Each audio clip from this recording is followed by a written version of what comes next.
Nakabili na ako ng ice crusher sa Temu. Yan, itatry ko siya kung gaano siya ka-effective. Dahil hindi pa kumpleto yung aking ingredients for the halo-halo, ang gagawin ko muna is mais kunyelo.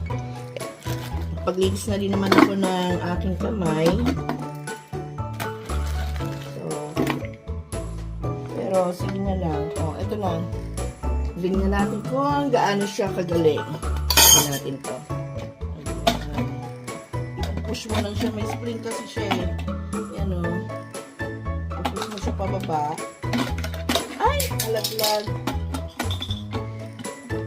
Well, ano naman talaga siya. Detachable naman itong natin. Anyway, nalalaglag siya parate. Ewan ko lang kung bakit. Kasi nga, ewan ko. Kung gano'n talaga yung kanya. Yan, push mo lang siya. Push. And then, screw. And then, ito. Lagay lang siya. Pwede naman kasi ginawa itong, siguro sa packaging lang talaga. Para makasya. O, diba? Yan o, tingnan yung height niya. O, diba? Mas mababa na. Okay.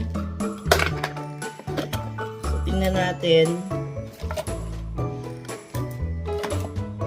Yan siya. Pero ano siya, ano naman, ang tawag doon. Na-crush naman yan. Wala pa yan ice cream. So, eto, tatry ni hubby.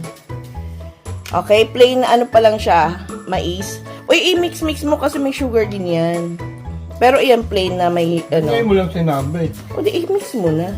Ngayon ko lang kumain ng mais kunyelo. Akala ko, may kanyelo, halo na lahat eh. Mix mo rin para din yung halo-halo.